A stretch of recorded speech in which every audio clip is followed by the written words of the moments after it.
Welcome back to episode 47 of the Second Look Sports Podcast. I'm your host today, Justin Aenburg, and join along with me is Brandon Brown, Alex Mandarino, and Cristian Ceniti. You'll probably recognize Cristian from our other show that is no longer.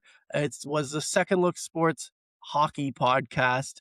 Cristian and Dave are merging into ours. We're going to do more of a conversational type podcast, kind of like a Pat McAfee show, if you will, where we're just going to shoot the shit and go around the room and listen. We're going to get off some hot takes. We're going to get off some good takes. And yeah, it's going to be a lot of fun. Anyway, boys, how was your week? Brandon, we'll start with you. Week's going good, can't complain too much. Just already Thursday, can't believe it. Got a lot of news to talk about. Got some big games this weekend and just excited to chat with you guys. Happy to have Cristian with us, of course. Miss him, don't see him too often anymore, and it's great to see his face on this beautiful day. Alex, I'll go to you next. How's life? I'm guessing you're at your parents' place right now based on the background.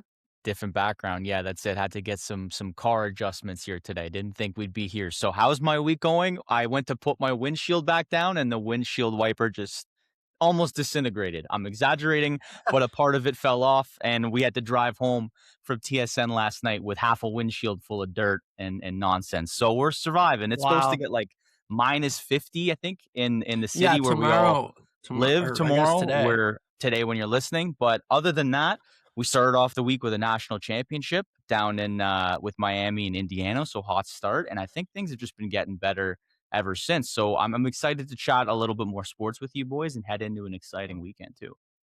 Yeah, Cristian, you're the final one. I mean, you're the busiest out of us four. I mean, no joke, guys. We have to check in when Cristian does not respond because he might be dead. We don't know. I'm busy doing nothing, man. You guys don't understand. Like, it's doing nothing takes a lot of time out of your day. No, thanks for having me, boys. Shout out to the defunct Second Look Hockey Show. Me and Dave are welcome to be relocated to the Second Look Sports National League here. Yeah, we're an expansion squad. But no, yeah, it's been a good week. And to your guys' point, like the weather, like we have to. I'll always take the snow over the frigid cold. And no, this week we're just gonna have both. We started off with the snow, and yeah, we're getting that. They're getting that frosty weather. But no, it's been a good week. Tuning into some of the stuff that you guys mentioned. A lot of football for my taste, more than usual. But I've enjoyed what I've seen for the most part. Well, I want to jump in because I said this to the guys after we finished our last recording. Is when we started at school and now it's weird to say that we started 2 years ago together. I think we met each other about 2 years ago as a group here. You weren't really into football in general. You had your other kind of interest in sports, and then you won the fantasy football league this year. So I feel like you're downplaying your knowledge either of fantasy sports or of the NFL. So I'm going to give you more credit than I think you're going to take, whether it's interest or not. I'm still here with no money in my hand, and here's the position that we are. So congratulations on that. And I feel like it's going to be a big week. You got it, buddy. Yeah, he just got lucky with his draft. No. It's fun. Fantasy's fun, boys. I like doing my research, and that's as much credit as I'll give myself. I definitely know things. I know a lot more on the offensive side of the ball than I do defensively in football. So, you want me to pull out like some Jonathan Mingo stuff from last year, getting traded for a fourth? I can tell you that. Don't ask me anything about anyone on the defensive side. Fair. I won't ask you about nickel defenses versus, 3 deep or anything like that. Don't cover scheming. I will say before we do just because Mando, you mentioned it there on the national championship. I do not have a take from the football side of things, but Fernando Mendoza, that was a 10 out of 10 post-game interview. I won't pretend to have heard anything about Mr. Mendoza until Monday, but I really enjoyed that. I've seen more and more of him pop up on my feed, just these hilarious interviews, but I just love how honest the guy is. I think it's very relatable to see a dude who very obviously is just not the most socially adept. And he just slings it and he just does it. Yeah. I will be watching him closely. He's got a fan in me. Mm-hmm. Mm-hmm. He's got a fan in me. Wow. That's massive out of you. You can't pick an NFL team yet, but you can pick what your favorite player. No progress on that front either, guys. No progress. That's what I was going to say. You might be an Oakland or a Las Vegas Raiders fan coming up here soon. If your boy goes down there, that might be your team in waiting. I will not be prematurely hitching my ride to any team. Yeah, maybe wait it out. Wait it out. Wait another 5 years. They have black and white jerseys. He's not going there. He needs color. He needs a lot of color. No kidding. This is true. You know what though, Cristian, you did win this year, and we have to give you props for that. But you know who did not win this year?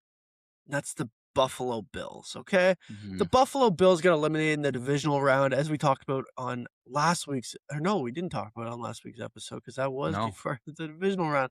My brain's all cooked. But anyway. A lot has happened. Yeah, a lot's happened. The Buffalo Bills lost to the Denver Broncos 33-30 in overtime. Unfortunately, the only thing that we were talking about for the remainder of the weekend was whether or not it was a catch or interception. And that's kind of the downfall of that game. But honestly, if we're going to be completely honest, the Buffalo Bills should never have been in that situation in the first place. It was the first time ever I thought that Josh Allen honestly did not play up to Josh Allen's standards, and he costed the team the game, in my opinion. And as a result of it, they elected to fire Sean McDermott, effective on Monday, I believe that announcement came. So automatically it becomes the hottest and most attractive NFL coaching job in the cycle, at least in my opinion.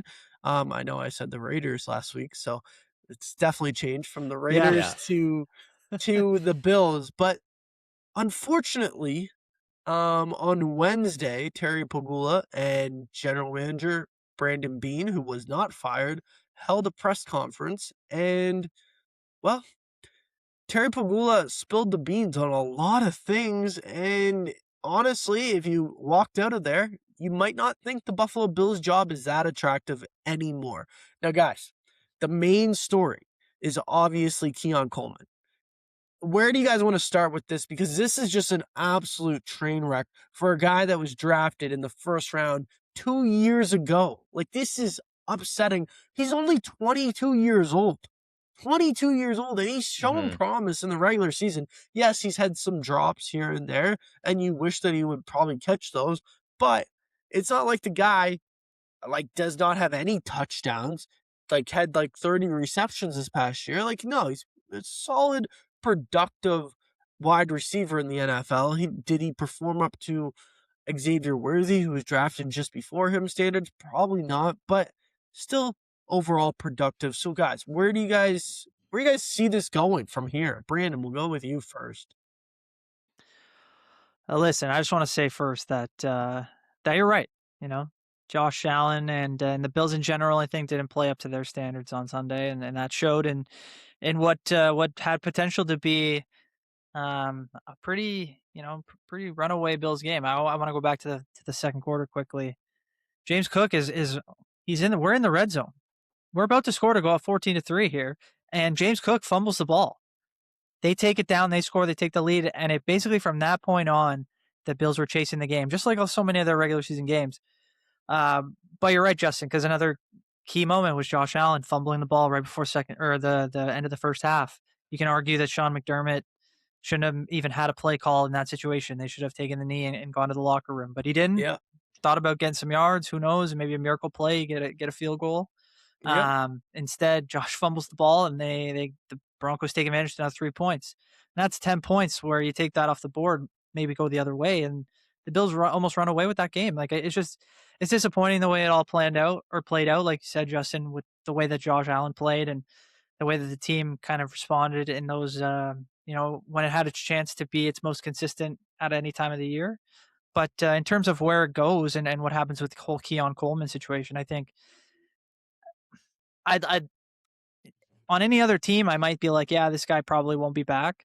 But for whatever reason, the Bills just have it. They've kind of zagged when you think they're going to do one other thing. They don't always do the same thing. I wouldn't be surprised if he was somehow still on the roster next season. But I think with the comments and obviously with the departure of Sean McDermott, who apparently, as they're going to say, he loved him and he wanted him. I think that kind of spells out what's going to eventually happen with this player. And it is unfortunate because you'd hate to see him go somewhere else and eventually bloom into something that could be a really productive receiver. So we'll have to see there, but it's definitely not looking too good for the Bills front office in terms of their function or dysfunction at this point. And yeah, you're right. Any prospective coach might take a second look at that team when they might not have done that before. Like, yeah, is it a complete joke what Pegula did yesterday? Like, it's going to be one of the worst press Very conferences unexpected. I've seen an owner do in some time. Like, that was ridiculous. Yeah, it was very surprising. He went up there, like, you're just there's no. It felt like he didn't really have a plan going up there, and it almost felt like he was like trying to relate to the fans, but also trying to blame everything on Sean McDermott. And it's kind of a lesson of like you got to read the room. I don't think a lot of people were happy with the McDermott firing. Maybe from more of a player perspective, you saw a lot of players coming out and standing for Sean McDermott. That doesn't necessarily mean that it was the right decision to have kept him if they decided to. I think something had to change. But then the decision to not get rid of both GM and coach, I think, rubbed a lot of fans and media and things like that the wrong way. So Pegula almost came in like trying to defend his guy rather than relate more to the fans and what the like just kind of get and develop like what does it mean to be a Bill? And so to go right at Keon Coleman, who we talked about it before we went on air, might be in Cancun, he might be on vacation, he might not even been listening to this press conference, and he must have gotten like 100 texts being like, dude, you got to watch this. Like somehow your name came up in a pretty brutal fashion. And then the screen grabs after. So if you're Keon Coleman, I don't know how you want to go back to that organization. I don't think the Bills will make any decisions. I actually agree, Brandon. I think like try it again. Maybe he's not your number one guy. If you can find a way to bring in someone through free agency, fantastic. I think there's still options for him to develop. It'd be third year coming in. But how do you, as a Keon Coleman, other than being like Josh Allen might be the best quarterback out there with Mahomes not playing likely at least a couple games next year, who knows? It's just a tough situation all around. I don't know how you made a situation worse and a press conference when it was already a little bit dire going into it, I should say. It was a press conference made to be damage control that in the aftermath actually needs more damage control. Yeah. It's incredible. Yeah. But I think you nailed it, Amanda. We're really like what this comes down to is Terry Pegula being an out of touch owner with the fans. He thought he was providing what was wanted, and no, it was a half measure of firing Sean McDermott. Like I think if you had to group the Bills faithful, Bills Mafia into the categories where it's like, all right, both Bean and McDermott stay, there's probably some people in that category. Firing Bean and keeping McDermott, it's probably some people there. Firing both, maybe a lot of people there. There was basically nobody in the category of firing Sean McDermott and keeping Brandon Bean. And I think that throws everybody for a loop, as it kind of should. The Keon Coleman thing. Sorry, Brandon, did you have something to jump in with? No, go ahead, keep going. The only thing I wanted to add here, as far as the Keon Coleman thing is concerned, did you guys see Najee Harris talking about what Mike Tomlin told him at the end of last season? Yeah. So, if for anyone who didn't, he said that if Mike Tomlin came up to him and said, Najee, I talked to you like not just a player, like I talked to you like you're my son. And if you were my son, I would tell you not to return to the Steelers. And lo and behold, he didn't. Yeah, if Keon Coleman was my son, I would not tell him to return to the Buffalo Bills. I think he's been done fairly dirty. I do get what you guys are saying, where it is an attractive situation. Like all it takes is Josh Allen to make it kind of logical. But man, that press conference is a bridge too far. I'm trying to think of like cross sports analogies of where that's happened. I can't. And if it were to happen with a team I support, I'd advise that player of the same thing. That was an ugly look.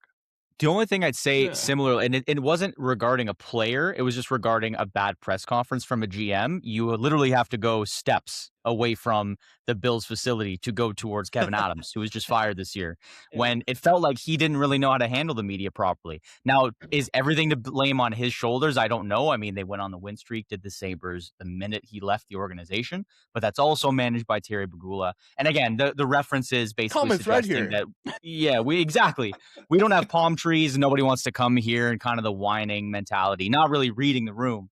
So it wasn't involving a player. It's just a tough. You really got to feel for Western New Yorkers today. For sure. But I also feel like when you talk about like Adams and not really knowing how to navigate the media as a GM, or Cristian talking about Pegula being out of touch, I think that's part of the reason why he kept Brandon Beane in place, is because, and this is even further to my point, is now he's being promoted to a presidential role as well as being the GM. I don't think he will be the GM for long. Maybe he'll be this season, maybe however long they want to be. But eventually that role will be filled by somebody else. They don't have any kind of, there was no middleman between, literally the next person up from the general manager in terms of the Buffalo Bills organization is the owner, Terry Pegula. And I think that's why he didn't necessarily want to completely clean house, because I think for the first time, he would have had to make a very, very important decision about where that team is headed. And he would need to kind of find somebody who's on the same page as him, and then find a coach who's on the same page as that person, and kind of go from the beginning. In this place, in this kind of the way that he did it, it kind of takes the pressure off him in terms of finding the next kind of stopgap in terms of your coach, and staying within this window and not making a decision that potentially takes you out of it. And then all eyes are on you, right? So I think he did, what he thought was maybe the safe play. Eventually, Beane slides into that presidential role, and then Pegula probably doesn't even have to appear at these press conferences anymore, and he doesn't have to, fumble what he basically did yesterday, and be kind of that, first eye and first mouthpiece for the organization. So it's just one of those things that, like, if there was some other president involved, or some other, list of executives between the owner and the general manager, maybe you see him make a different play. But for my eyes, that's kind of just the way it went. Imagine Pegula sitting up there by himself yesterday trying to explain everything away. That would have just been absolutely he would have went off the rails. Nobody would have. It was bad. It was so bad. They would have had to usher him off. Yeah. So I just think that he made what they saw as probably the safest play, and maybe the play that they think keeps them where they are for maybe the longer period of time. So,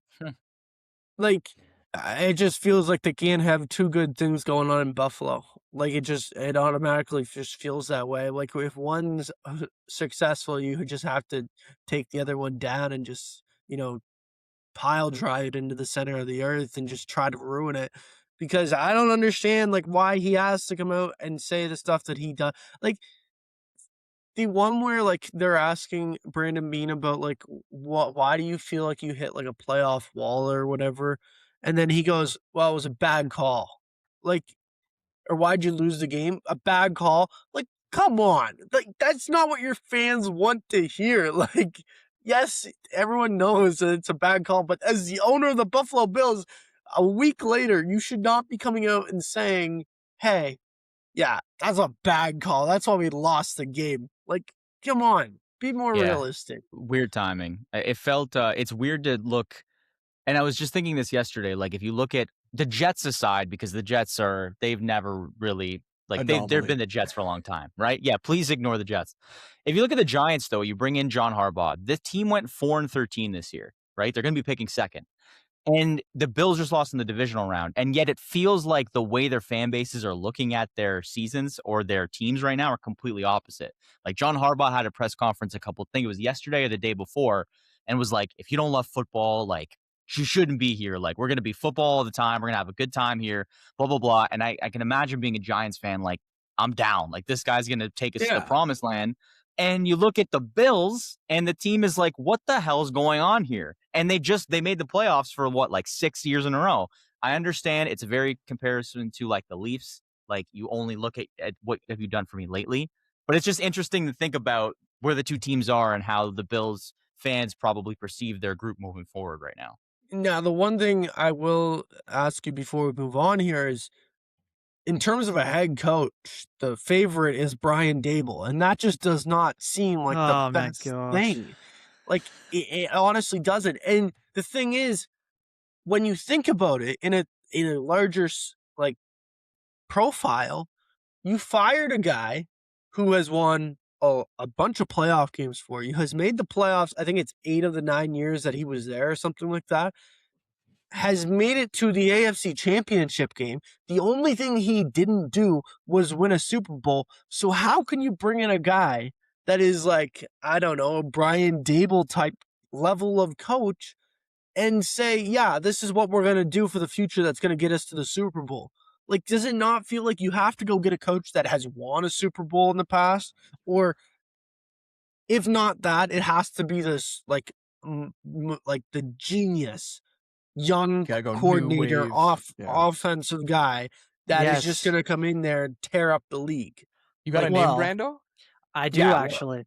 Okay, so who is it? I do agree with you, Justin, first, that if there was a Super Bowl winning, I mean, outside of Mike Tomlin, I don't think he's a fit for this team, he's not obviously. coming back. Yeah. So do you think Harbaugh would have had any interest if the timing lined up? Where I think he would have had interest, but I think when he was interviewing for jobs, they probably they couldn't wait around for the Bills job to potentially open. Because think about it, like he was probably like the Bills were just getting into the divisional by the time he was probably agreeing to that job. He so probably didn't even think it was. They could have been going to the Super Bowl and been fine, and he could have, he could have been sitting around and someone else takes that job. He could have waited because he was the most coveted coach on the market. Yeah. Like, no matter what way you look at it. Well, it does just seem, though, like, as soon as the Schefter report came out that he was being fired, what was it, 40 minutes after we got the 7 teams that reached out to him? Yeah. And also, I want to say, like, 20 minutes after that, it was the Giants.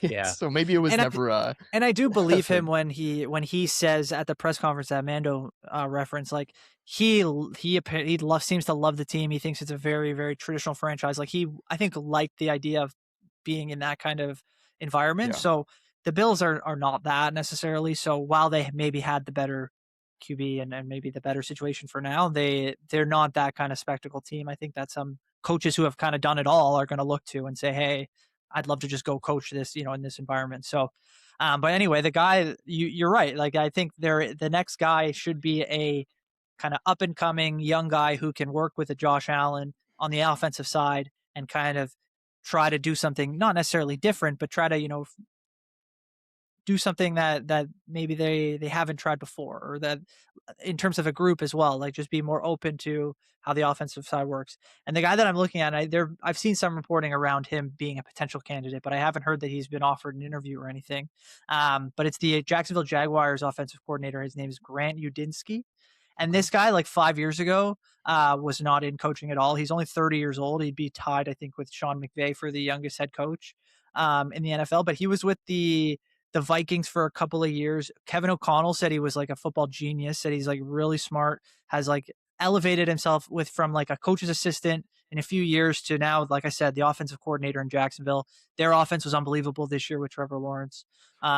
I think if he was a candidate and wanted to make a move, that's the type of guy that I would chase after. I wouldn't be looking at recycling a Brian Dable. Yes, you've had some success with him in the past, but the team is now years removed from that. I think it's time to look forward and try to build with something different. So that's kind of the way I hope they go. But based on everything we've seen, it's not really like we can predict what they're going to do. So I think it's going to be very interesting to watch, and probably the job, like you said, Justin, now to keep your eye on. Yeah. All right. Well, I don't mind that because I do agree with the sense that the way he controlled that Jacksonville offense, it was humming for like the last 10 weeks of the season. It was unstoppable. Yeah. So yeah, it was really impressive. And like you said, he's so young. He's so he's obviously intelligent. And like Liam Cohen comes from that Sean McVay tree. Obviously, you learned some information from there. You learned some information from a quarterback whisperer like Kevin O'Connell. So I don't hate that. I just think like if you're gonna fire this guy, you have to either bring in a guy like him or you have to go get the Super Bowl winning head coach. And I don't know who that is, considering there's not a lot of them out there right now. Like, is it John Gruden? Do you have to go get John Gruden to be your head coach? I don't know. That'd be kind of crazy, but that seems like right up Terry Pegula's alley. So who knows? But yeah, just a joke of a situation. Anyway, moving on to the championship weekend. So we have the Denver Broncos versus the New England Patriots on one side, and we have the Seattle Seahawks versus the Los Angeles Rams for the third time this season, mind you, on the other side. Guys, I'm going to go around the room here.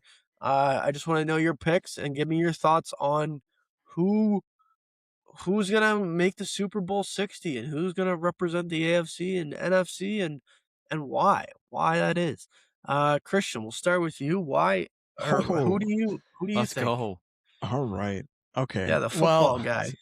Yeah, this does pay me to say, but like I cannot take Jared Stidham over the Pats. Like, God, I'm trying to build credibility here as a football guy, which I am not. But anyways, like, yeah, that's where we got to start.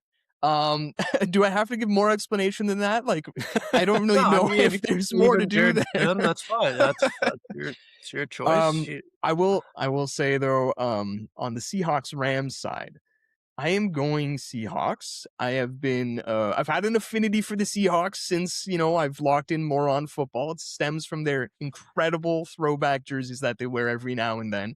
You don't see them in the playoffs, unfortunately, but they've been a pretty likable team for me.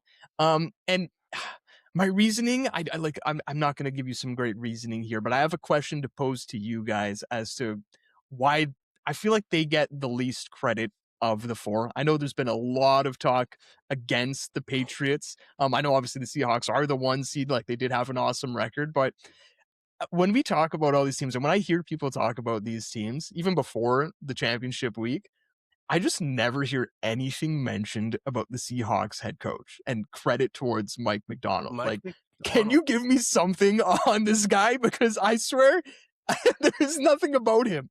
He must be doing something right. Like, even thinking to last year, like, he had Geno Smith, and Geno Smith might as well have not existed on the Raiders this year.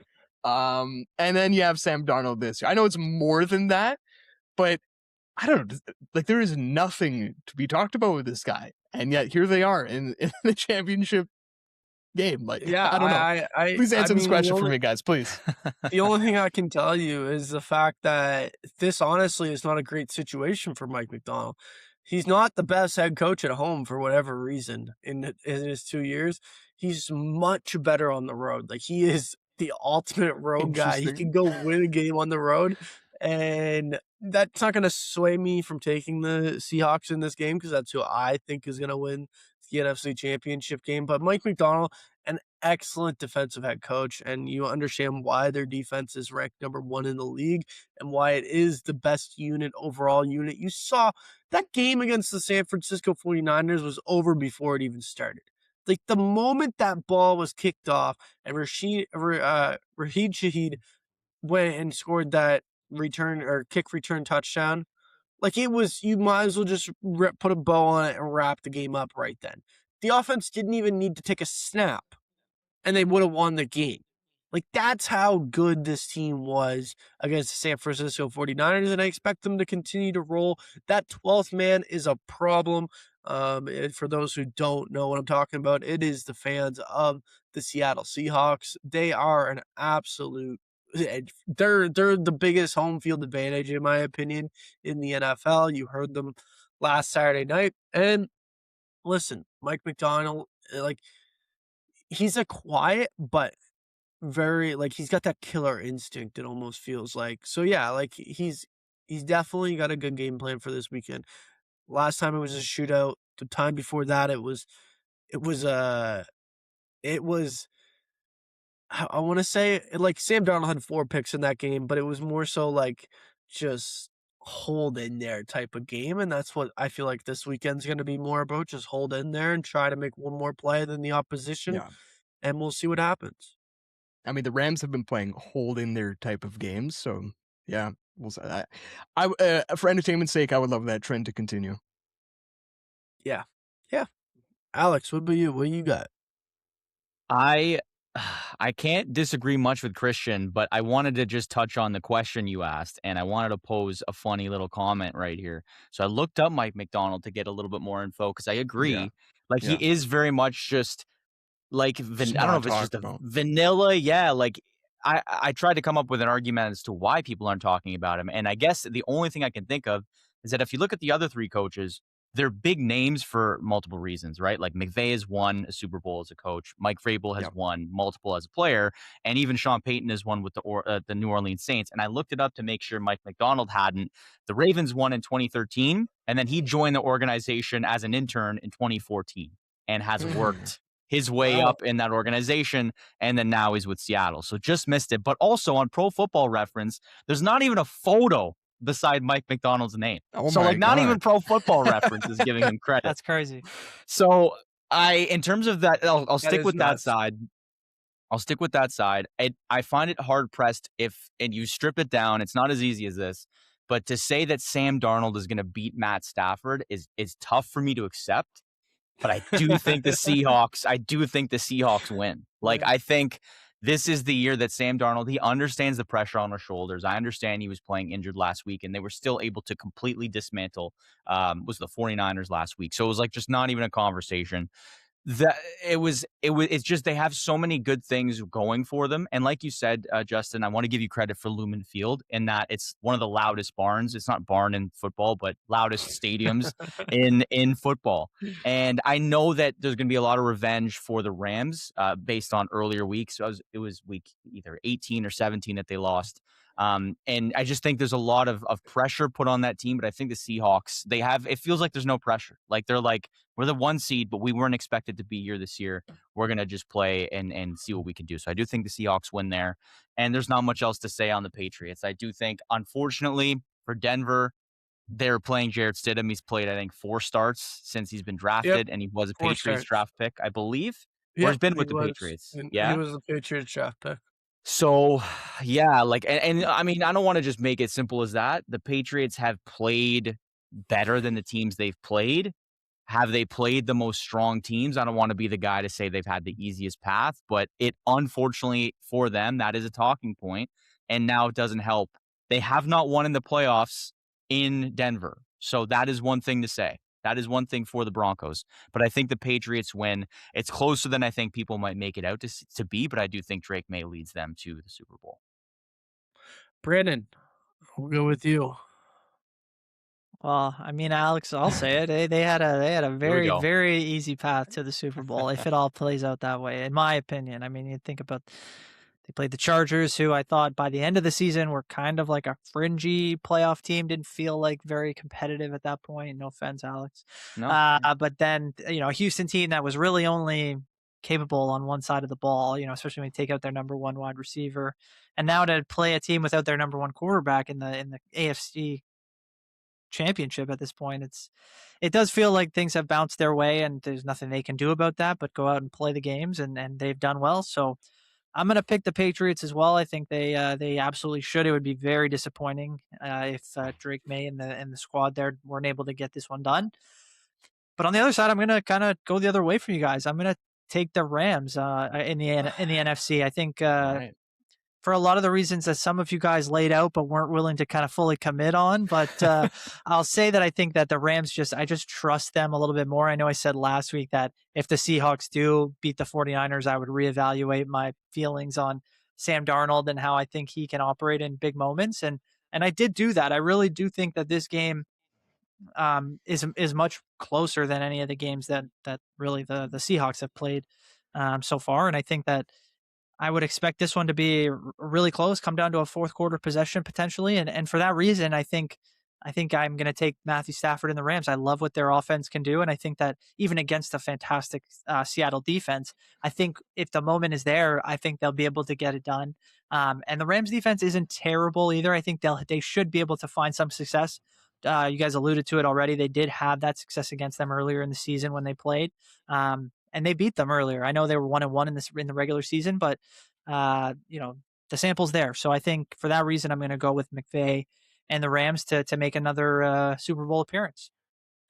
Well, I hear you on the Rams. I do understand the reason why to take the Rams. I look at that performance last week by the Seahawks defense, and they're in such a groove right now that I just can't see them. I can't see them not shutting down Matthew Stafford. Like, I can't see that. Well, be careful, though, because the one thing I'll say is that, yes, they played great against the 49ers, but who was out there for the 49ers? It's Brock Purdy with Tonjes and Sure, Brian Robinson Jr. And yes, I love Juwan Jennings, but like he was their only real threat. And I think that the Seattle, like I said, they shut them down. They look great, but I think it's a whole other situation, whole new game when you're talking about a 0-0. You know, they had the benefit of a 7-0 start basically from the jump. If that happens again and they get that, you know, an amazing start from Shahid and they get the early lead, I'll give them much more credit. I'll give them much more opportunity. But for me, you started 0-0 and you see the way the Rams have kind of played. Cristian, you're right. Like they, in a negative way, their games have been almost too close for comfort. But I do think that some of that experience will help them if they're able to keep this game close. Obviously, if Seattle comes out and are rolling like they have been, credit to them, and they might be on their way to a Super Bowl this year. But for everything else, I think I'll stick with the Rams for now. Fair enough. The AFC, listen, guys, this is not an easy test. Like it's hard. It's gonna be really hard. Jared Stidham's a really good quarterback. I think you guys are underrating him. I think the Patriots are gonna be in for a tough battle. I think that you're forgetting about how good the Denver Broncos defense is. That's a really, really good defense. The Patriots, if they're going to win the Super Bowl, most likely are going to have to, well, they definitely have to go through the two best defenses on the AFC side. So just to say it's going to be the easiest walk or cakewalk to the Super Bowl in the history of its existence just doesn't add up to me. This is not an easy game for the New England Patriots. I'll tell you that right now. And listen, like Drake May did not perform that good last weekend. I'll admit that. Like he did not perform that good. And if they play anyone else but the Houston Texans, who have the worst quarterback in the world, it seems like, with CJ Stroud, they lose that game. Unfortunately, or fortunately for them, they have a defense that I don't think a lot of people are talking about enough, and that defense is pretty ferocious themselves. Milton Williams up, like he's so effective when Milton Williams is in the game compared to when he's on the game. They have two corners that are pretty good. I think Christian Gonzalez is one of the best in the world. And listen, I just think that when it comes down to it, at the end of the day, you got to remember the New England Patriots have never beat the Denver Broncos in Mile High. So it will not be easy. That being said, I will take the Patriots to go to the Super Bowl. I'm just telling you, it's not gonna be easy. If they do lose though, that the conversation is not going to be like, oh, they lost the number 1 seed in Denver. Like it's going to be they lost to Jarrett Stidham. How could this happen? We got to reevaluate what we're looking at. Like that's what it'll be. You're not reevaluating what you looked at because this was not supposed to happen this year. Fine, that's this maybe fair, but you'll look at the big moment differently because they failed. That's what Patriots make it to the Super Bowl. Let's just put this into context. If the Patriots make it to the Super Bowl in year 1 of Mike Vrabel, in year 2 of Drake May, it makes it worse for Bills fans, does it not? Well, no, because it not? Does it not? I wouldn't say it makes it worse. Ow. I mean, it's pretty bad, but like, I think year 1, it's not terrible. Year 2, year 3, if you guys continue this success, absolutely, it becomes a problem. But like, look at a team like the I'm going to use. I don't think it's a perfect example. Buffalo Bills have never made it to the Super Bowl. Yeah, I know, but the New England Patriots 10 years ago were there every year, so we're not feeling that bad about it. We've lived through this before. Been there, done that. Yeah, like we've felt this kind of pain before. Like we went through what 17 or 19 whatever years it was before we even made it back to the playoffs. There was a point where we were just happy to be there. Now we're transitioning to where you've probably been the whole time, where it's like we need to be back in the Super Bowl. So I mean, you've never been there. At least I know. I'm saying that's what you're feeling, but yes, that's how we're starting to feel now. So the pain will be new, but it will hurt. But I would say that again, the not a great example, but the Bengals got to the Super Bowl. People thought they were going to go on a huge run.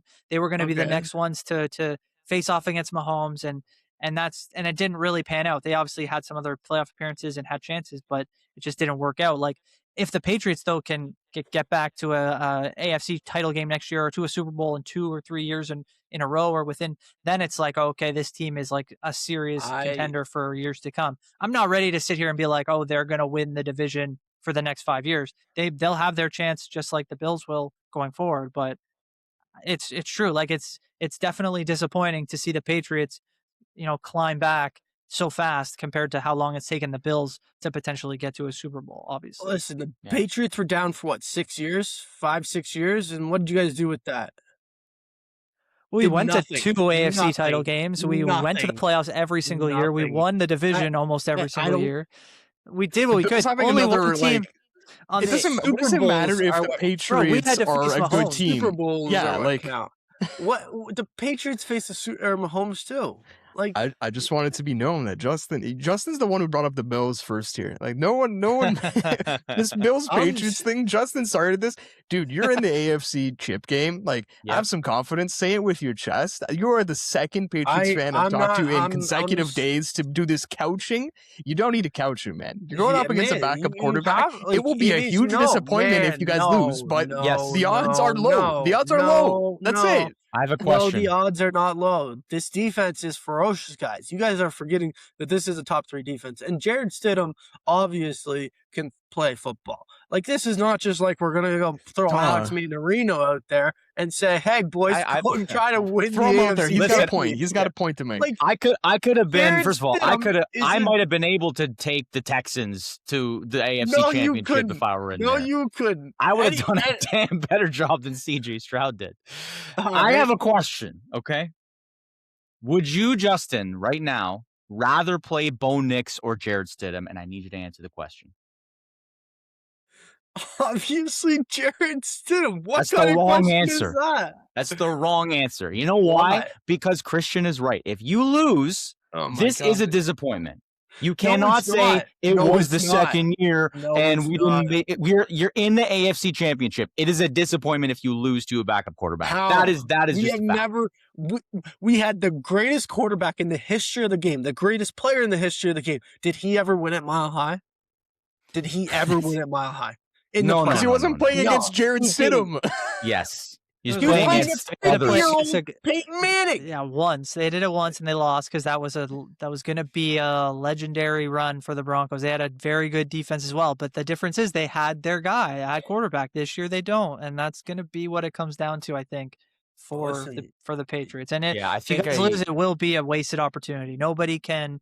It doesn't have to be a disappointment, but you have to say that it will be a wasted opportunity. Guys, Yeah, I think you're sleeping on the Broncos. No, I get your point. I get your point. I think two things can be true. I think you can say it's still a good season, but you can't say it's not a disappointment. Now, if you're playing Bo Nix and you lose by a field goal, you can absolutely say, like, that sucks, but it was a much better year this year. Like, we didn't expect this, and that's not a disappointment. Now you flew too close to the sun.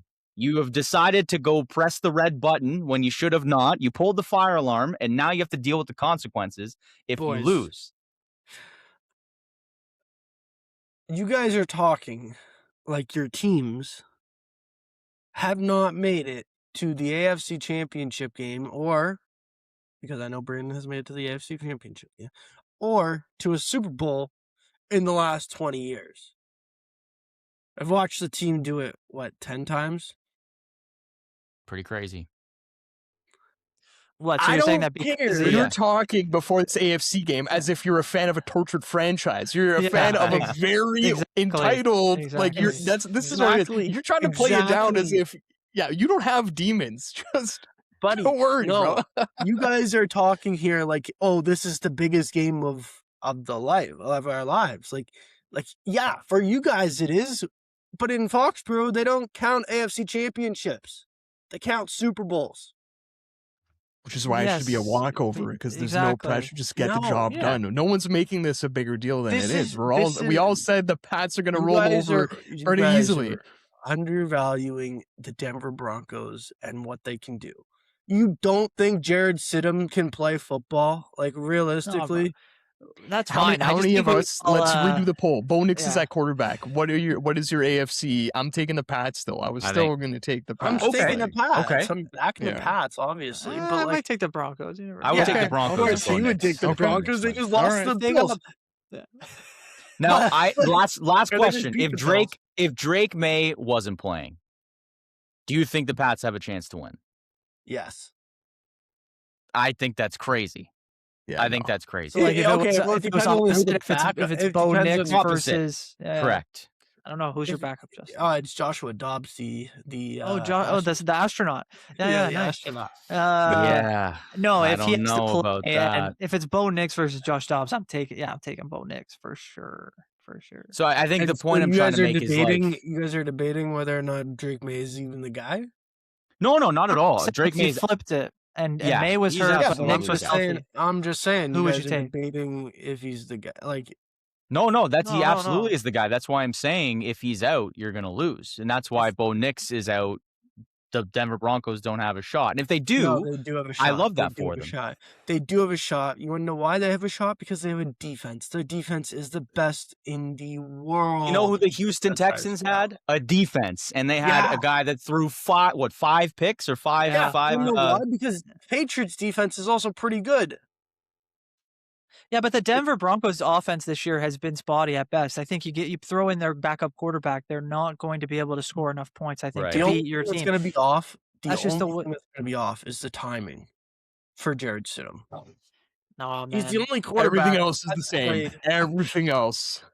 Yeah, Bro's taking every snap. Like, yeah. He hasn't taken snaps since 2023. 23. Yeah. Yeah, So, it's gonna be more than the timing, brother. I wish that they had like a potent running offense or something that they could kind of lean on in that position. But realistically, they don't really do that much super well on offense. So it's going to be really hard for them to drive down the field with pretty much a brand new, starting quarterback. But it would be disrespectful to me, or for me to come on here and say, "Hey, the Patriots are just going to steamroll the Broncos." Like, you have to give your opponent some credibility here. And like, I the fact understand that the Patriots have not gone into Mile High and beat them with Tom Brady, that's a fact. The fact that the Denver Broncos have an elite defense, that's a fact. The fact that Drake May did not look excellent against an elite defense last weekend, that's a fact.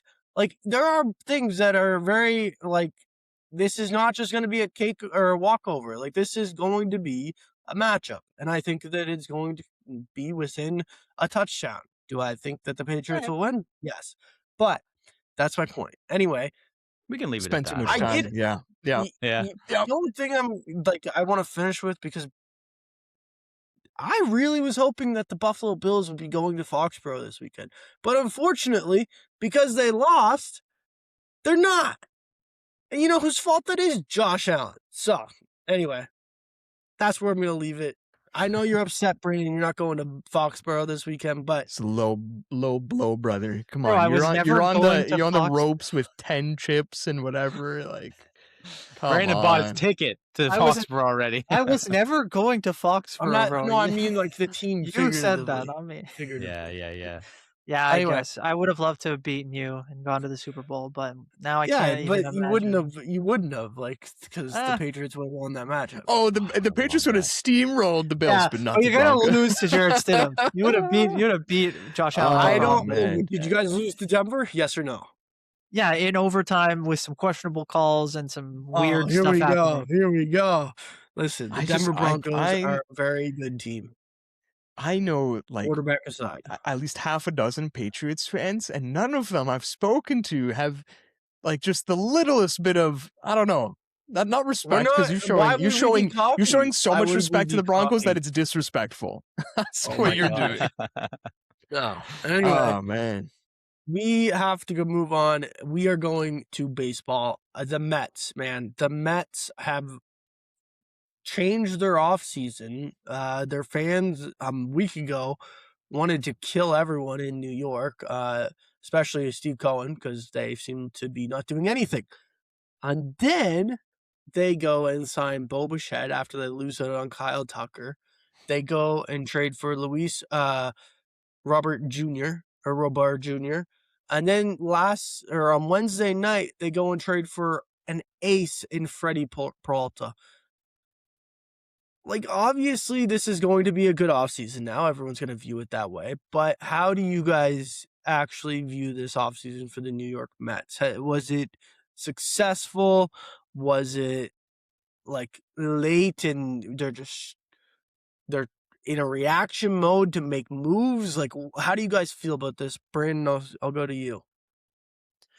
Yeah, I mean, I have serious questions about the fit of all these kind of new players, plus the subtraction of some of their other stars. You talk about guys like Pete Alonso and Brandon Nimmo and Edwin Diaz now, departuring from this team, and then you're just Mhm. refilling them. It seems like with guys in other positions. You're talking about Freddie Peralta, who's a starter, who obviously they need starting pitching help, um, but we'll see how that all plays out. I mean, Bo Bichette playing potentially at third, cool, making 42 million, good for him, I guess. But I don't know how that's all going to work out. I mean, their lineup could be interesting. You talk about Robert Jr. I mean, he's obviously a powerful bat, and he might be able to fit into that lineup and maybe fill some of that Alonso power. But he's such a streaky guy that I would be very, very surprised if he went and had some kind of crazy year. Like, there's going to be a lot of questions about this team, I think, once we get to spring training and into the regular season. But hey, now they've got a lot of talent, and they can potentially change that narrative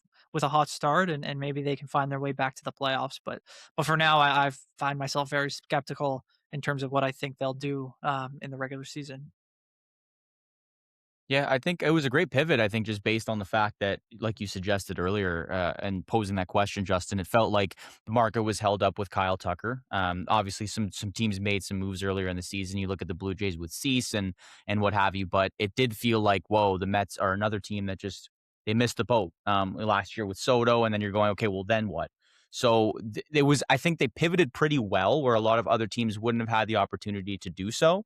I think everyone's looking at free agency and seeing like, oh, well, there's all of the market. The market is now dried up now that your Tuckers, your Bichettes, and then I guess your Bellingers, if you want to group them in with that, of the world are now gone. But they've found means to sort of fill holes. To your point, Brandon, you're probably a little bit more well versed to know the fit. I'm not really sure about the fit, but I think it's fair to suggest that you're already going to slot a guy like Bichette in a position he hasn't really played in the majors before. So you're already sort of risky in that respect. And you've paid a lot of these guys a lot of money, or you've paid Bichette a lot of money, I think you could point to. Not that it matters in baseball, but in a sense, you're overpaying for guys in the market that would probably get less elsewhere. So I don't know. I think it would be considered recency bias. I would say they've done a really good job filling a lot of holes, but yeah, I guess you want to see what the fit is like when the season actually kicks off. You want to sort of push away from the disaster that was the Mets season last year, and hopefully this puts them in a better position to at least make the playoffs and make some noise. But I guess we'll have to see what happens in late March, early April. Cristian, It's I was just gonna say, do you think when you think about Bo Bichette going there, do you think it actually works? Like him playing third base? I don't think that's going to be a great fit defensively when we had him in his natural position and it wasn't going great defensively. I think maybe at least partially the reason for why the Jays, we don't even really know if they presented him a real offer in free agency. And I think part of that reason is because I don't know if they view the defense maybe even plateauing. Like, I don't know. Would you be surprised if first of all, like his sprint speed around the bases, Bo Bichette I'm talking about, isn't great. That applies to just defensively in the infield. He doesn't have the greatest arm. You just need him to be a bat. You need him to be that bat. You're gonna have DH at bats taken up by Jorge Polanco, who I guess they're gonna have playing first as well for the first time ever in his career. To have two of your infielders playing playing third and first for basically the first times in their entire MLB careers, it's ambitious. So that part of it, I think it's very fair to question. I think with basically right now in baseball, with the top four salaries, market-wise, being the Dodgers, the Mets, the Jays, and the Phillies, money doesn't feel like an object. Like, I don't know how much to criticize or not criticize 42 million for Bo Bichette over 3 years with these opt-outs. Like, it really doesn't matter much, especially with the wasteland of free agency going forward and the CBA stuff looming. Who knows what the hell's happening there? It definitely was a reactionary offseason from the Mets, but on paper, at least the names they're bringing in look great offensively. Defensive question marks for sure. And the chemistry fit, I think it's fair to question because you guys mentioned it. It was a bad chemistry fit last year for the Mets. That's what it was. Who's to say that doesn't continue this year? I know they turned it around later in the year, but I will say, as someone who doesn't watch the Mets too closely, just looking at that team, it's a pretty hateable team, which I like. When you're talking about New York, the Yankees are very hateable. I think I could hate watch the Mets pretty well this year, which I don't mind. I like some villains in MLB, and they're definitely stepping into that role. Well, I look at that lineup though, and I think it's pretty dangerous throughout. Like I think that they have Yeah. weapons throughout the lineup now. I think obviously Lindor's gonna do some damage. Obviously, Soto's gonna get his. I think Bo Bichette's obviously one of the best hitters, or at least was one of the best hitters in the AL, if not the best hitter in the entire league last year in terms of just being able to put the ball in the bat. And then you have Marcus Semien that you added, which is better for offensive numbers as well. Robert, we'll see if he can bounce back to his all-star form. But you just think that they have options throughout the lineup now. I think the Mets overall, like if you're a fan of the New York Mets, you have to be thinking about this in a positive light compared to where you were a week ago. And thinking about what the team looked like going into the season. They needed starting pitching, and they went out and got the biggest guy on the market in trade market, in my opinion, in Freddie Peralta. So you have to give them props for that. But yeah, the Mets are going to be an interesting team this year. I think it's going to be a team that I wouldn't say hate watch, Cristian, but like I would say they're going to be a team that everyone is going to be watching throughout the year just to see how these parts like play with each other and like what they're able to actually do and if they mesh well or if they mesh bad, because people are going to be watching either way because it's the New York Mets and obviously one of the biggest payrolls in baseball. But yeah, that's all I really had on the New York Mets. The only other I thing want to hone in on like the Bo part of this though, just like from a Toronto perspective. Yeah, now that we've heard him speak at a press conference, he's put out his statement through Hazel May. I don't know, just how are you guys in the aftermath of Bo leaving? What is this now? A week after the fact? I think 6 days. I think it was last Friday. So where are we all at as Toronto-based fans here? I mean, for Bo, it was not like Bo would have never gotten this money if he stayed with the Blue Jays. So like he said in his press conference he was destined to be a Met. That's a lie. That was just they loaded up the Brinks trucks and said, I'm going to give you $42 million. Okay, I'm going to be a Met. That's what literally just happened because he was going to be a Philly if not. So I don't buy the fact that he wants to be a Met long term. I just think he saw an opportunity to cash in and make $42 million a year. And how can you fault the guy? That's just the way I look at it. There's no harsh feelings. There's no like, oh, you left the Blue Jays. I get it. Like the Marner thing's probably, I'm not obviously not Maple Leafs fan, but like the Marner thing's probably a lot different than Bo Bichette leaving. Like Bo Bichette leaving it wasn't like he just was like, I'm leaving town because I want to leave town. It was more so like, I'm kind of being forced out of town, like kind of thing. Like, hey, they were interested in Kyle Tucker more than they were interested in Bo Bichette the whole offseason, according to reports. So it's more so like it was expected. And I'm just happy Bo Bichette got his payday. Yeah, he deserves it. I think it was pretty clear. I don't know if he ever outright said this earlier in the offseason, but the reports were that Bo Bichette will go wherever he gets paid the most. And so the fact that Jays fans were sort of braced for that, I think what doesn't help in that is that we know Rodgers is now willing to pay people. So it's not a conversation of, oh, did they offer him enough money? I'm sure if they had that chance to pivot after Kyle Tucker, maybe they take a run at Bo Bichette, but it wasn't a fully concerted effort. I know Shai Davidi interviewed Bo after yesterday's press conference briefly, and Bo did. It was sort of an awkward conversation. You kind of could see, like, I don't know how I feel about answering these questions right after my Mets conversation, but he answered admirably. And he said, like, they did feel like they made a pitch. There was conversation. So clearly there was, like, back and forth. Who knows how detailed and how structured those conversations were. But I'm not upset. Yeah, if there was an actual number on the table, like you said earlier, Cristian, as well. I don't think Jays fans are going to be upset. And there's so much nuance to the Marner thing and so much difference. Like, they're in the World Series. He hit a 3-run bomb to kick off this World Series Game 7. Like, what else are you going to ask from him? He was injured to start the playoffs. He did everything he could to put them in a good position, and he got priced out. And another team took a swing at him, and the Jays looked elsewhere. If he gets booed in Toronto, I'll be really surprised. I think they play the 29-30 and they play Canada Day, do the Mets in Toronto. Yeah, they play the Canada Day set.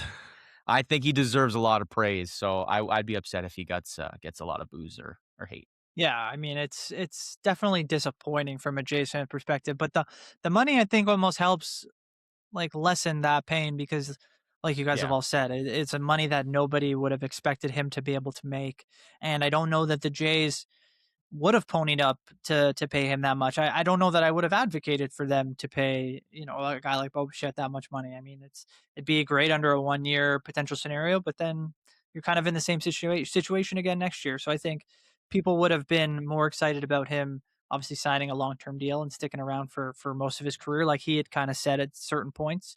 But yeah, I mean, I think once you saw him kind of the reaction to his contract and the way that he spoke about the team is I can't help but agree with Justin and say that a lot of that was very much just putting on a face so that he could, take the money and do what most athletes are going to do, and we've seen that with Kyle Tucker as well. So, yeah, hard to fault the guy. He did so much for the organization, and truly believe that he was, one of the more important players, especially in the last, uh, Yeah.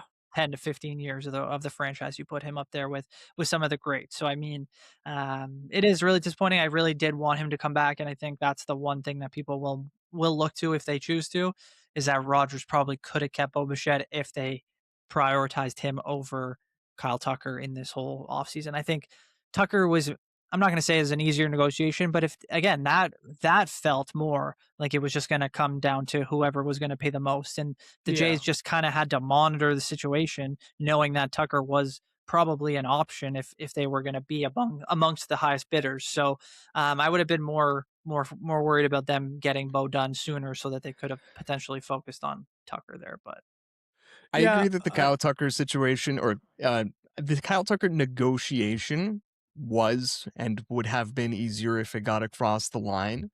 Yeah. And the reason I bring up the Bo stuff is because I think really this entire conversation hinges on what the Blue Jays did last year. Like overall, this era in Blue Jays franchise history has been disappointing until last year. It was an awesome success, incredible. And I think it's fair to say that winning washes away a lot, right? Like I think our conversation and my answer would be different too if the Jays had a disappointing exit in the ALDS. And this is how the offseason played out with Bo specifically. Yeah, you'd feel the pain a lot more.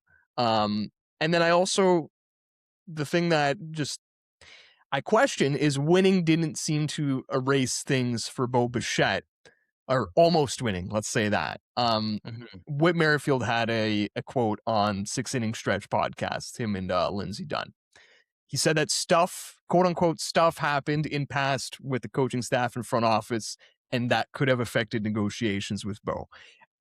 I'm just inferring here. This is just like speculatory stuff. Like you go to the ARB cases that these guys had with him kind of just getting stringed along through those years.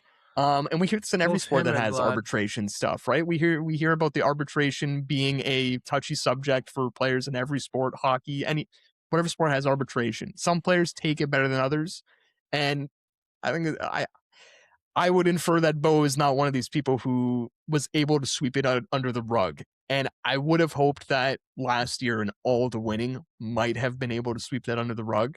We'll never know if, like I said, if the Jays even made an offer to him, if they just mutually agreed to kind of part ways essentially once the season ended. But like I said, winning erases everything. And I don't think we have to ask these uglier questions because we had an awesome season. We are very much looking forward to next season. We think we can get back to those same heights, even without Bo Bichette. But yeah, I wish there was maybe a more warmer side to Bo as far as leaving. I think he's a prideful guy, and his pride was maybe a little bit hurt at some point in this tenure with the Jays. That's all. Yeah, I would agree. Let's move on and talk about the NHL. I have one So- more just breaking news before we go because we talked about baseball. Mackenzie Gore traded to the Rangers while we were recording. So that's Put pretty you in crazy. trade market on the move, eh? We got movement on two fronts. Like 5 it prospects. just makes sense. That's kind of crazy. Wow. It just makes sense for the Nationals to do this because they're not going to be super competitive. And if you're not going to be super competitive, why not get the biggest return you can for Mackenzie Gore while he's in a prime age to do There you so go. before you either have to pay him big term money or, let him walk for nothing. So moving on to the NHL and the Leafs. The biggest news of the week in the NHL, other than 2 trades that have happened earlier this week, is going to be Mitch Marner's return to Toronto, which is happening today as you listen on January 23rd. So, guys, do you think they're going to boo? Is that even a Joseph question? Wall doesn't. I was about to say the same thing. Yeah, Joseph Wall does not. He expects respect to be shown tomorrow night or tonight. So guys, like honestly though, when you think about Mitch Marner, do you think that there's going to be any sort of respect shown to him tomorrow night, or do you think it's going to be a John Tavares return to the Islanders type situation? I don't think we can hold a candle to the Islanders, so I'll just say that. The fans, I'm Yeah. saying. Yeah. I expect there to be some people who try to celebrate him and are clapping if they do a video tribute, whatever they decide to do. There will be people who want to do that and want to clap and be excited, but they will be drowned out by the others who want to boo him and just want to hate on him. And it's unfortunate, but that's the way it goes. And I don't mind if they do it for one game. The one thing I hate about the Tavares thing is that they've continued to do it all this time, and it feels like it's gotten bigger and bigger almost throughout the years that he's been in Toronto. But they just do it once, and then when they come next year, forget them. Like, don't worry, you don't need to do it again. Like, I don't. That's the one thing I hate is just the show him your reaction to what he did or what he decided. That's fine. Keep it classy, but then after that, you leave it alone and you don't give him the satisfaction of being right about how much people bothered him or whatever it was in Toronto that rubbed him the wrong way. So that's just how I look at it. But yeah, I definitely expect there to be boos, and I expect them to be pretty audible.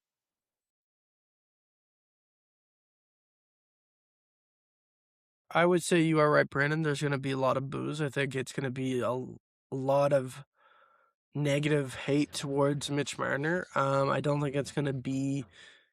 I do expect people, however, when the video tribute is on, I do expect people to clap and cheer then.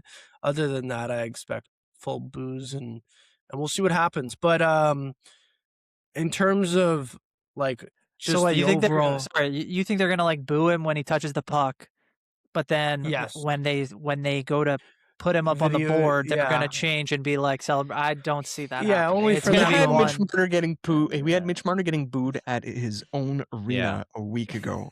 Yeah. There will not be cheers, not even. I won't even say unfortunately. Like wherever you stand on it, you stand on it. Like, yeah, he is the he's going to greatest get booed. Toronto-born Toronto Maple Yep. Leaf player of all time, and Yep. the fact that he's gonna come home tomorrow and gonna get like literally the Should have crap been a booed out of fairy him. tale ending, but we didn't get that. And I like part of it is he didn't do a good job of playing a good main character in the fairy tale. Like I don't know. Like, listen, I don't know. there's This sour guy's put up a feelings lot of on. points. I feel like Craig Berube Definitely is gonna did. make sure that Definitely the did. team is giving him stick taps during that video tribute. I don't feel Yeah. like they're just gonna be sitting there. Yes, no. But I like You the don't think players that he's are. gonna make them do that? I don't think he I has to don't- make them do Brandon, that. I I don't think that's an think he's gonna NHL make them do players that. thing. Yeah. But like, I don't. Do you guys really think that I don't think players on the Leafs team have personal resentment of Mitch Marner. No. No, they No. don't. No. Fans do, but they No. don't. Yeah. But I also think what contributes to that is the fact that what contributes to the fact that the players probably don't hold resentment. A, they probably don't care. Like they're making their own money, they're focused on their own team. But I do think B is what rumblings are is that he was halfway out the door already. And players probably have already had this thought of he's not going to come back. We've had the chance to digest this. Whereas whether that's true or not, I think fans haven't had that, whether they've digested it or not. The only thing you can do as a fan in a lot of instances before it becomes deemed over the line is to boo. Like that's your right as a fan. I don't think it's necessarily the right move. I probably wouldn't boo. Now, I read James Myrtle's recent Athletic article today, and it really brought up some memories of why fans are probably going to boo him and just the saga that was Mitch Marner. But I think a lot of people will because it's their right to do so, and that's the way that they can express themselves. And the players won't do it because they're professionals, and I think they care. Joseph Wall, I think, is the poster child for saying, like, hey, like, I don't think, this is what I think. It's a different position to be in, but yeah, I think they're going to. I don't think the video tribute, unfortunately, is going to change that. You might hear some cheers, but I I think think, they're going to be drowned out.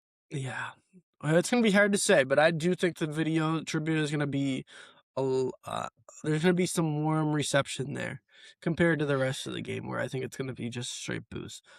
Do you have anything else on this, or else I just want to wrap it up with something? Yeah, you can wrap up Marner on the Leafs, yeah, for sure. Yeah, no, I just I think back to, you referenced it at the top there, the Tavares game, the Tavares return.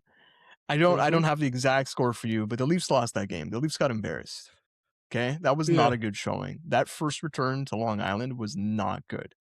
It was so bad to the point where the Leafs returned from Long Island and had to do like an extra little salute for John Tavares to be like, "We let you down.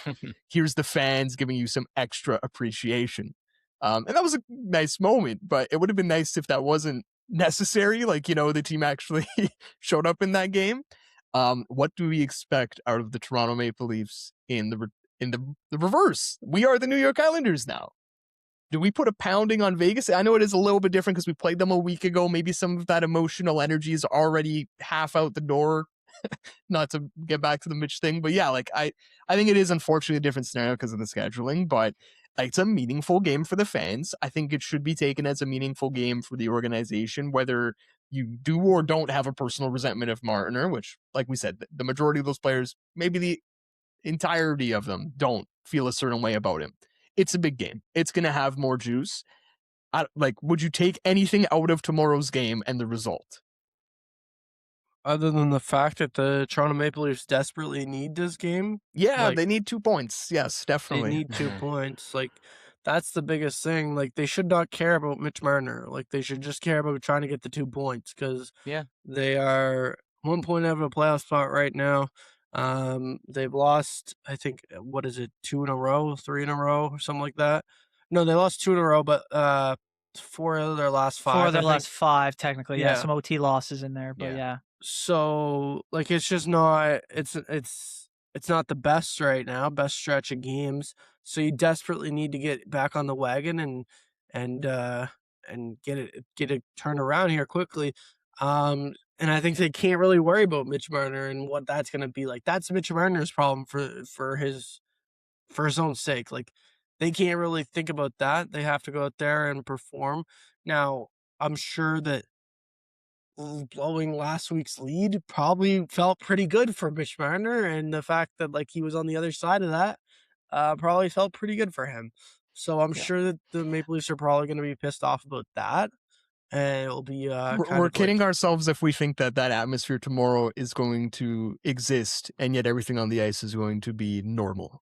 It's not going, it's just going to be a game that means more. I am going to infer more than usual from the result of tomorrow's game. I just am. I do expect them to be on the right side of the ledger as far as score is concerned because of just the hockey reasons, like you mentioned, coming off of last week. That should be enough motivation in and of itself, regardless of who the opponent specifically was.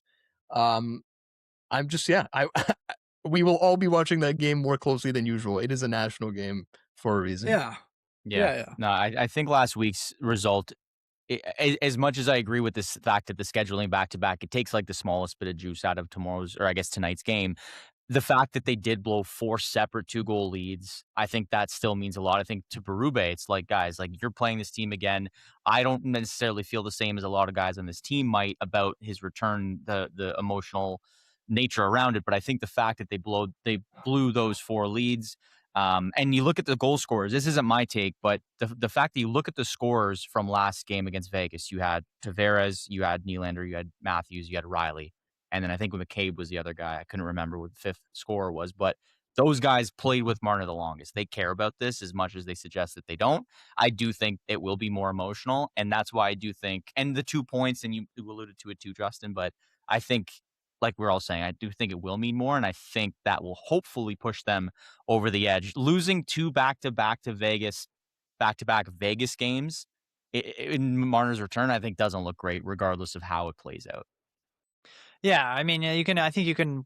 One thing for sure is expect a close game. I mean, just like the game we saw last week, even though there were times where it looked like the Leafs, maybe more than a few times where it looked like the Leafs had that one in control. But they, these two teams, they both want points. Obviously, the Vegas is fighting for a divisional title, and the Leafs are just trying to get in the playoffs. And both these teams, they go to OT almost more than any other team in the league. So I mean, you Yeah. might see an extra frame there again tonight. But I really am interested to see how they come out and play because the Leafs of old, when they were good and they were in the playoffs every year, like they probably go and lose this game. Like that's a game like they just for whatever reason they just don't show up.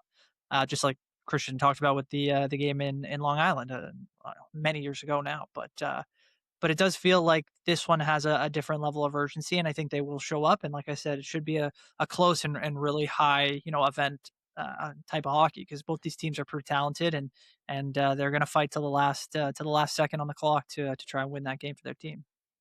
Yep. I would agree. I think that it's gonna be quite like it's gonna have more juice to it, like Cristian said. I just think that like in terms of like what the Toronto Maple Leafs need to focus on tomorrow night, they gotta just ignore like whatever's going on with Mitch Marner and focus on their own game and not let that Mitch Marner effect come into their head, to their game, and just focus and try to get those 2 points because yeah, like you guys said, it's very important in a slump that they were in. I think that they have to rebound and get the 2 points tomorrow night. Yeah. But yeah, that's all I had on the Leafs, unless you guys have anything else on Mitch Marner and his great time with the Toronto Maple Leafs and you guys want to celebrate him. You guys have any respect to pay him? No? I have No? just a question unrelated to Marner completely, but about the Leafs, if I can throw it in there, because Yeah, go ahead. it's a contentious topic. But anyway, well, I'm sure we could recap this next week if it's still a topic. But I'm curious because regardless, I doubt either of these players is coming to Toronto. But if you could have either Nazem Kadri or Dougie Hamilton at the deadline, which of the two do you think makes a bigger impact on this team? If you like poll the Leafs Nation, like that might be 95.5%. Yeah, I feel exactly. in favor of Nazem Kadri. Yeah.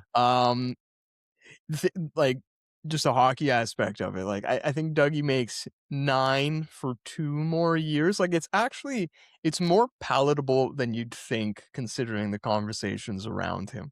It is definitely concerning and pause for concern that he's quote unquote outstayed his welcome now with 3 franchises with Carolina, Calgary, and New Jersey. We don't Yeah. know really how much is that of his own doing. We just don't. Would he automatically be PP1 for the Leafs? Definitely. Does he have a more threatening shot than Morgan Rielly? Definitely. Do I like the idea of having Morgan Rielly and Dougie Hamilton at the same time on this blue line when they are already having some defensive concerns with guys who are supposed to be defensively responsible like Jake McCabe and Brandon Carlo? Probably don't. My thing with it's actually has nothing to do with Kadri because I would like them to make a move up front. I don't know how they make a move up front without subtracting from the forwards. And the guys that I'm looking at are like guys who are in need of contracts, like Bobby McMahon and Nick Robertson. And I think those guys are part of the chemistry that when the Leafs are going good this year, those guys have been front and center. And I think some of the more established guys on the team really enjoy seeing those secondary role players contribute, right? Like you see like Domi, like when Cowan got into a little tussle with someone, I forget who it was on the road trip. Matthews, we know, never smiles for his own goals, loves to smile for like a fourth liner scoring. He's going wild. So I actually do think there's a chemistry to this Leafs forward core that we haven't seen that much of.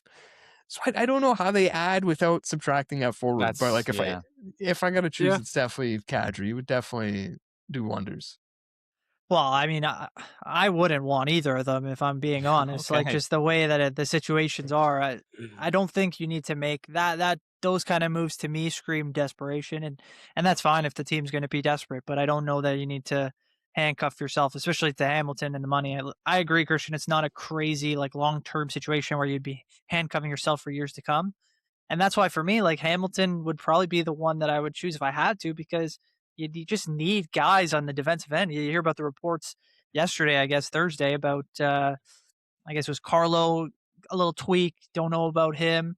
Oliver Ekman-Larsson now is out apparently. Going, we don't really know the specifics and how this team. You look at the group of guys you had at the beginning of the year on defense, and now at least half of them are unavailable. Yeah, like you're talking about guys like Troy Stecher playing real important minutes, and then Tanev completely out of the equation for likely most of the rest of the regular season, if not all of it.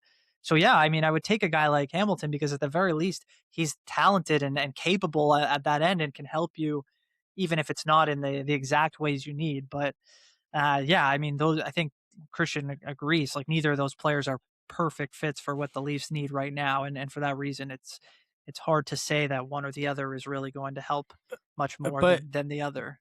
Also, like I can't really see the Maple Leafs like really going all in, or not even all in, but to acquire Dougie Hamilton and or Nazem Kadri, it just doesn't seem like even fathomable because Dougie Hamilton wouldn't be a net positive. Like the trade to get him, I think, would be less than you'd expect. Right? He's not viewed as a completely positive asset. Nazem Kadri is. You're still going to have to give up prospect or like something to get him.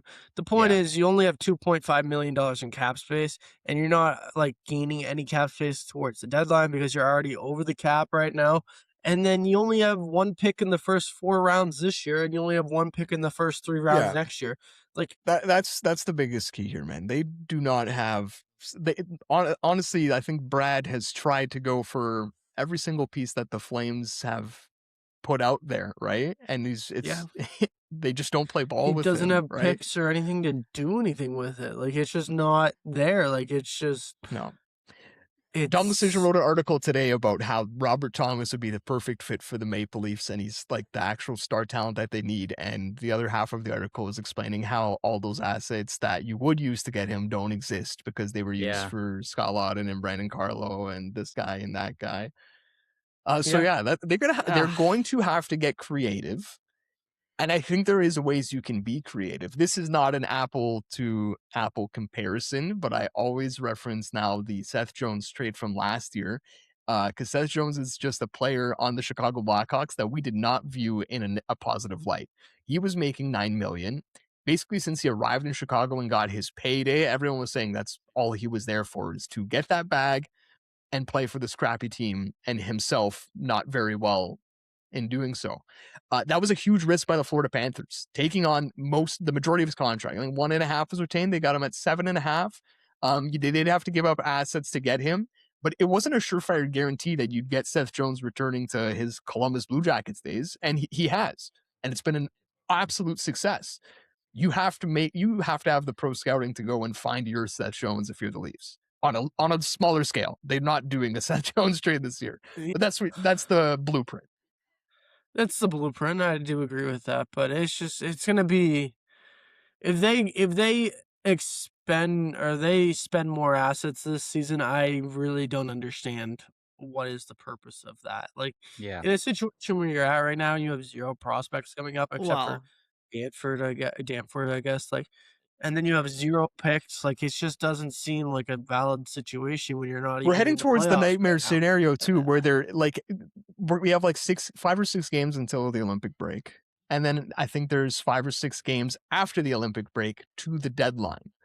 They should have their mind made up on if they're buyers or sellers during the Olympic break. Brad better be doing so much planning, so many phone calls. It's not even funny.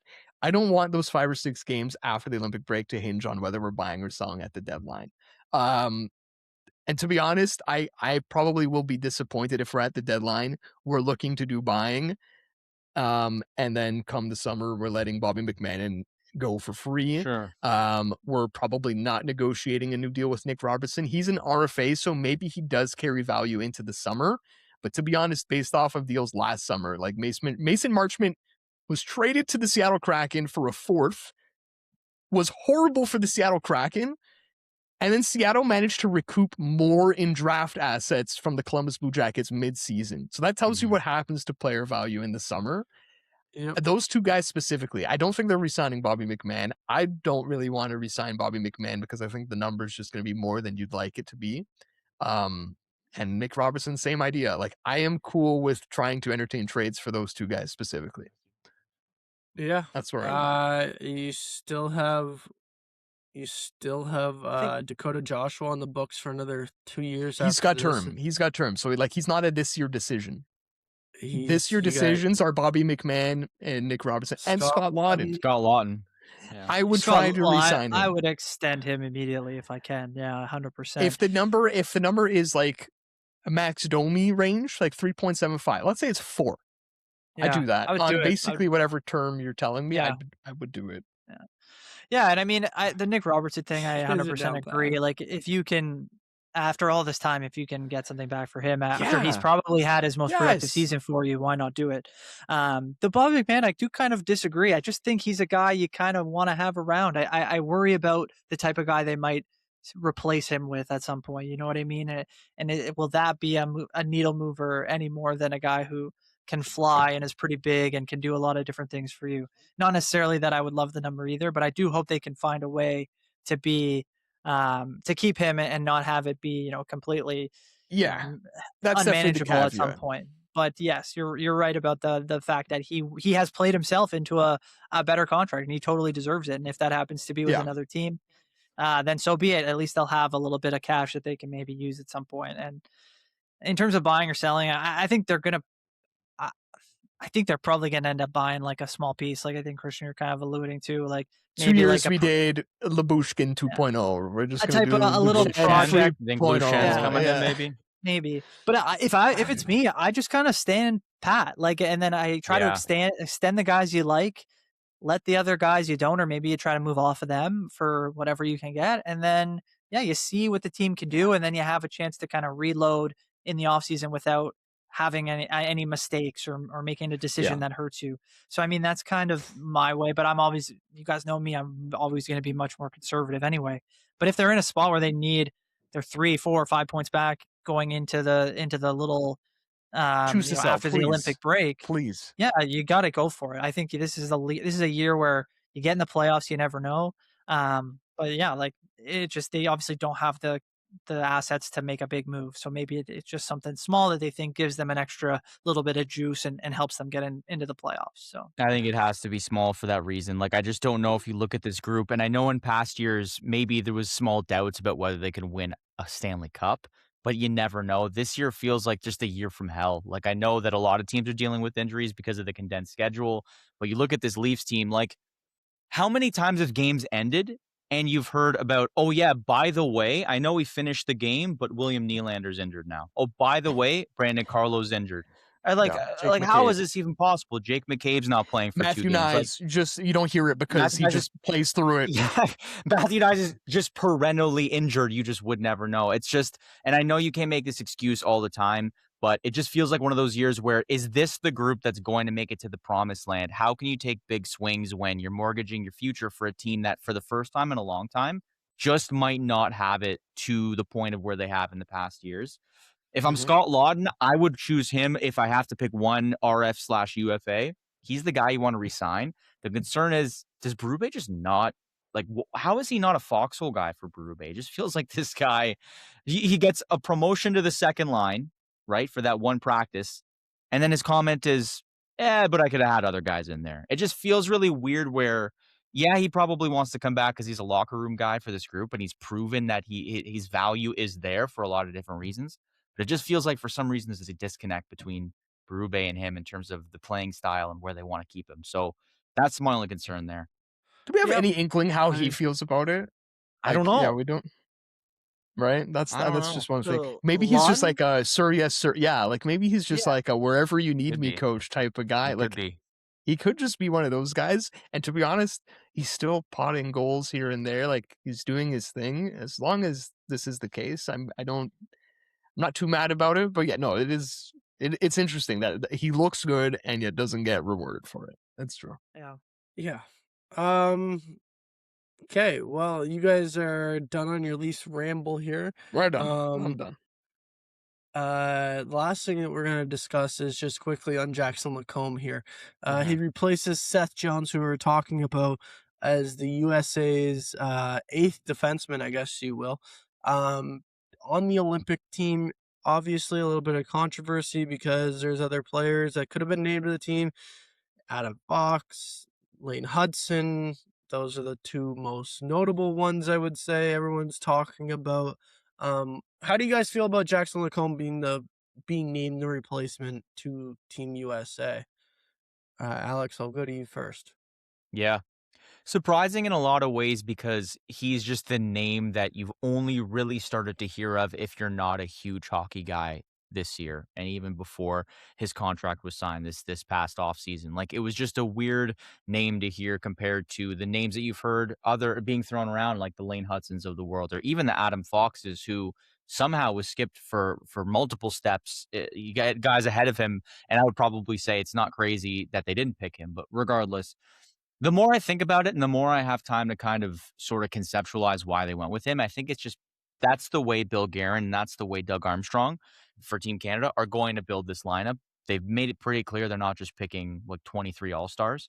And Seth Jones and Jackson Lacombe are similar type players, big bodies. You talked about it before we hopped on, Cristian. The way that their play styles sort of complement each other, I think is a big reason why Jackson Lacombe slots in. He's a young player who and you said it too, Brandon, like maybe it's a Thomas Harley situation. He's not going to be the guy that you put on your power play, but he's going to fill a role. And if he gets into games, maybe he does what his job is and what that group says and Mike Sullivan tells him to do. It's, a lot of the conversation is why isn't Lane Hudson there? I think it's just the fit. I don't know what decision I would have made if I'm the GM of that group, but I think that's the one surprise that obviously is alluded to. But I think the fit makes sense for why Seth Jones is out and Jackson Lacombe is in. If Zach Werenski or Quinn Hughes goes down, maybe Lane Hudson's the next pick. So I think that's just to justify it. I think it's just a one-to-one, apple-to-apple comparison, and that's why we see what we've seen. I think the biggest thing. Okay, go ahead. I was just gonna say the biggest thing that you mentioned there, apples to apples, is like the size of Leighton Hudson. I know that's been a comment.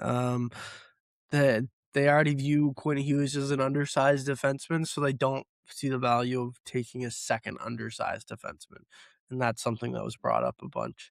But Cristian, how about you? Why do you are you okay with the pick? Change the wording on that. I am okay with it from like if you're just trying to defend them, you can understand the logic, but take that sentence and replace undersized defenseman with Quinn Hughes. Would you like two Quinn Hugheses? I think you should want two Quinn Hugheses. When you put it right, like undersized is not selling it as well as like that's how you would frame it. Listen, I'm just saying the way that Bill Guerin and the USA team worded this was he's undersized. So that's 100% how they think about it. It makes sense. Like if you're looking for Seth Jones comp, Jackson Lacombe fits the bill. Smooth skating defenseman who is bigger. 14 goals for Lacombe last year and 43 points. He's already at 31 points this year. Like he puts up the numbers for the Ducks team. It's funny. This is like the second wake up call we've had to Jackson Lacombe. Like remember he signed the 8-year deal before the season for $9 million, and everyone's like, I don't think I've ever seen so many people be like, I've never heard of this guy. But yeah, so like as far as Lacombe is concerned, I get it from their standpoint. But on a bigger picture scale, it is it's interesting that the US and Canada are kind of having mirrored situations at the senior and junior level. Like it feels like the US has a bit more of an identity crisis at the senior level, and the same can be said for Canada in the juniors. And really with the US, this is now they're, I would say, maybe tripling down on this vision. I think back to the first time in 2014 with Ray Shero, it was a disappointing U.S. team who I think people weren't fully behind every kind of inclusion. I should have looked it up to give you some examples here, but I can give you for sure ones from 2016. Do you remember the Phil Kessel conversation and his exclusion and how they leaned bulkier on that team? Yeah. That was a bit of a, we need to gut check as the US here. And they haven't really backed down from it. They've just, they're tripling down here. The Four Nations team, I think for the most part, people liked it, but there was still some decisions that, right? It's the same ones that are made this time. It's the JT holdovers Miller. from Four Nations, JT Miller, Vincent Trocheck, Chris Kreider. No, but not this time. Yeah, but yeah, Brock Nelson. I don't know. How many more cycles until we get to a US team that everyone just says they took the best guys? Maybe we never get there. Maybe we won't get there with any team. It's not the case with Canada either, but they're just having mirrored crises, I feel like. Yeah, no, I mean, I don't have much else to add. I mean, Lacombe, he's, I'm sure, a very capable guy. I think the experience level might be one of those things that you look at, and as a not necessarily younger, I think he's like 25, so but relatively inexperienced, at least in the NHL game. Definitely, I'd say, in international, like a lot of these guys, obviously, but yeah, you just wonder about how he'll step in and be able to play against some of the best, teams in the world, the best countries, and the best collection of players. Especially as an eighth guy, if he has to step in a game against Sweden or in Canada in a medal round game, it's like, yeah, like, can you trust a guy like that to do his job? I mean, a guy like Hudson, it'd be a similar situation, but at least you'd know, like, hey, this guy's a game breaker, and at any point he might go score an important goal for us in the 10 minutes of ice time that he might get in a game. So, I mean, I can understand that argument, but yeah, like, if he fits their mold a little bit better, I mean, that's just kind of the way that they're always going to lean. And Cristian, you said it, we've had these conversations about guys taken for Team Canada, and I'm sure other teams as well have had similar thoughts, but yeah, I mean, when you have a vision, it's just important to kind of stick to it. Otherwise you can kind of get, things can kind of get messy, and then you're really talking about, a lot of indecision and less confidence in your group and everything like that. So I'm excited to see how it plays out. If I'm Canada, I'd love to play a guy like Jackson Lacombe in a medal round game, because yeah, I think you feel pretty good about your team going up against, like I said, an inexperienced guy who I think is like minus 30 in his NHL career, even on a Ducks team that's had its issues, but it's just, you haven't seen him really take that jump in that team yet. So we kind of have to see what's going to happen.